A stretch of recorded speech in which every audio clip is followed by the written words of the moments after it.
ஹோம்லேண்டரை பார்த்தா அவங்களுக்குலாம் எப்படி தெரியுது? அவன் எப்ப பார்த்தாலும் பால் குடிச்சிட்டே இருப்பான்னு நினைக்கிறீங்களா? ஜனங்களை பயமுறுத்தணும்னா அப்பப்ப மர்டர் பண்ணணும், இல்ல பால் குடிக்கணும். வாங்க நாம இப்போ பாய்ஸ் சீசன் 5 எபிசோட் 5ல உள்ள முக்கியமான சம்பவத்தெல்லாம் பார்க்கலாம். ஃபர்ஸ்ட் சம்பவம் என்னன்னு பாத்தீங்கன்னா அது ஃபில்லர் சம்பவம் தான். இந்த எபிசோட்ல யாரை வச்சு ஃபில்லர் பண்ணாங்கன்னா வேற யாரு, ஃபயர் கிராக்கர் தான். போயிரு சப்புன்னு அரைஞ்சிரேன், போயிரு இரிட்டேட் பண்ண. அவங்க வளர்த்தவங்கிட்ட போயிட்டு அரை மணி நேரம் பேசி அருன்னு எடுத்தாங்க.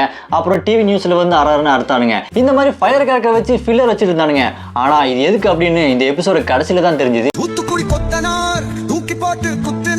அடுத்ததா ரெண்டாவது சம்பவம் என்னன்னு பார்க்கலாம். ரெண்டாவது சம்பவத்தை பண்ணது நம்ம டீப் தான். அதுவும் டீப்பா பண்ணிட்டான். அந்த அளவுக்கு ஒரு தரமான சம்பவம். என்ன இது டீப்பு சம்பவம்னா சம்பவம், தரமான சம்பவம். இவ்வளோ டீப்பா இறங்கியா சம்பவம் பண்ணுவேன். ஆனா அந்த சந்தானம் சொல்ற மாதிரி நல்லா வாங்குறப்பா பழி அப்படின்ற மாதிரி அந்த பிளாக் நேர் டேரக்டர் பாத்ரூம் போயிருப்பான். அடியில வந்து ஈல சொருனா பாரு. ஐயோ, அந்த மாதிரி சாவு யாருக்குமே வரக்கூடாது. அந்த அளவுக்கு கொடூரமா பண்ணியிருப்பான் டீப்பு. டீப்பு நீ ஆடா இது அப்படின்ற மாதிரி ரொம்ப கொடூரத்தனமா காட்டியிருப்பாங்க. அவன் எப்பவுமே ஒரு காமெடி பீஸா தான் இருந்திருப்பான். ஆனா இந்த தடவை ஒரு வில்லன் மாதிரி மாறிட்டு இருக்கான். அதுவும் பிளாக் நாயரை அவன் கண்ட்ரோல் பண்ண ஆரம்பிச்சிட்டான். நான் சொல்றதுதான் நீ செய்யணும் அப்படின்னு.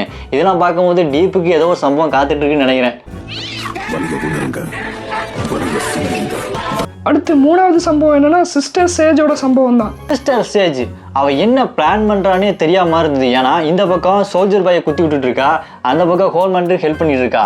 இப்போதான் தெரியுது அவன் என்ன பண்ண போறான்னு. கூட ஆஸ்லியை வச்சுட்டு நீ சோல்ஜர் பாய் என்ன பண்றாங்கன்னு மனசுல பார்த்து கண்டுபிடின்னு சொல்லியிருப்பா. ஆஸ்லியை தான் செம உசராச்சு. அவ சிஸ்டர் சேஜ் கிட்ட நீ உன்னோட போதைக்கு என்ன ஊருக்காக்க பாக்குற, நான் எஸ்கேப் ஆயிரப்பா அப்படின்னு சொன்னாலுமே நான் என்ன பண்ண போறேன் உண்மையா சொல்றேன்னு சொல்லிட்டு அவ ஒரு பிளான் பண்ணியிருப்பா. அது என்ன பிளான்னு கேட்டதுக்கு அப்புறம் தான் தெரியுது அவன் இந்த உலகத்தை அழிக்க போறாளாமே. அதுதான் அவளோட பிளானாமா. இதெல்லாம் ஒரு பொண்ணாமா? அதை கேட்டு நம்மளுக்கு சாக்கு அவளுக்கு சாக்கு. இது எதுக்காக பண்றா அப்படின்னு கேட்டா அதுக்கு ஒரு காரணம் சொல்றா. நான் ஜாலியா உட்காந்து புக்கு படிக்கணும்னு.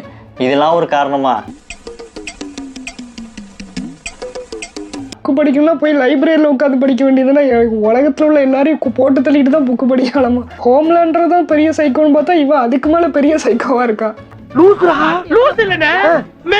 ஆமா, இதுல யாரு சைக்கோ யாரு நல்லா ஆளு எதுனே தெரியல. எல்லாருமே சைக்கோவா இருக்கானுங்க. அடுத்ததா நாலாவது சம்பவத்தை பண்ணது யாருன்னா டெரர் தான். நீங்க ஹோம்லேண்டர் போட்டு பார்த்துருப்பீங்க. ஹோம்லேண்டரையே போட்டு பார்த்துருக்கீங்களா? அது இந்த சம்பவத்தில் தான். டெரர் தாங்க. யாராலுமே போட முடியாத நம்ம ஹோம்லேண்டரையே போட்டது டெரர் மட்டும்தான். அப்படி டார்டரா கிழிச்சு போட்டுருவான் ஹோம்லேண்டரையே. அந்த அளவுக்கு சம மாசான கேரக்டர் தான் அந்த டெரர் கேரக்டர். ஹோம்லேண்டர் யார்கிட்ட மாட்டினாலும் சரி, ஆனா டெரர் கிட்ட மட்டும் மாட்டிடவே கூடாது. அப்படி மாட்டிக்கிட்டான் அந்த பொம்மைக்கு ஏற்பட்ட நிலைமை தான் ஹோம்லேண்ட் இருக்கும். இவங்களுக்கு மத்தியில இப்படி சிக்கி சீரழிறனே.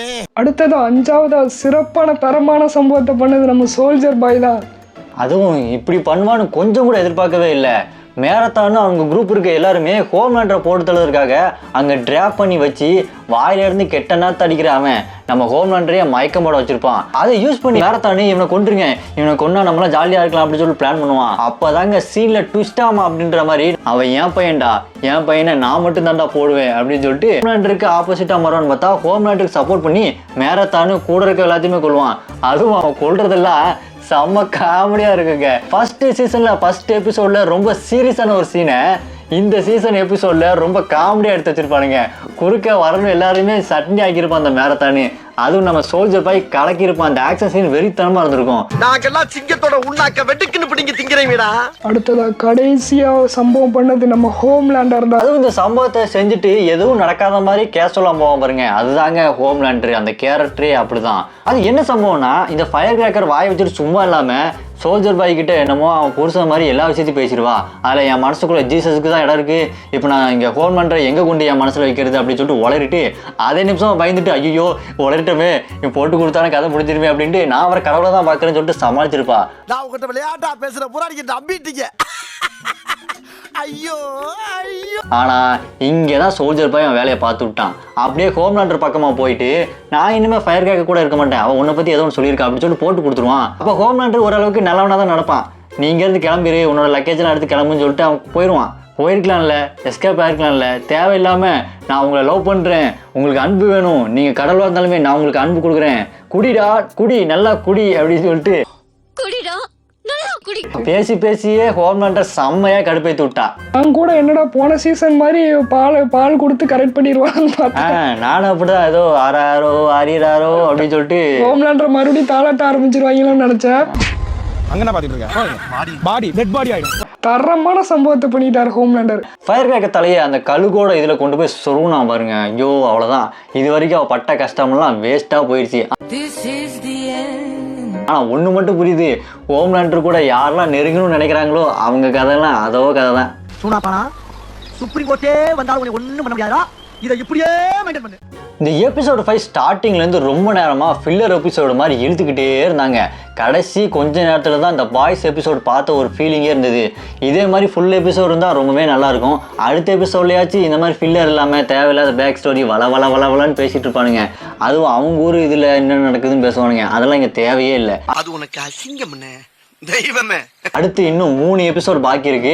அந்த எபிசோட்லலாம் பயங்கரமான சம்பவம் இருக்குன்னு சொல்லிட்டு நம்ம நம்பலாம். அடுத்த எபிசோடு இதே மாதிரி உங்களுக்கு பிரேக் டவுன் வேணும்னா மறக்காம நம்ம சேனலை சப்ஸ்கிரைப் பண்ணி வச்சுக்கோங்க. இந்த வீடியோ பிடிச்சா மறக்காம லைக் பண்ணுங்க.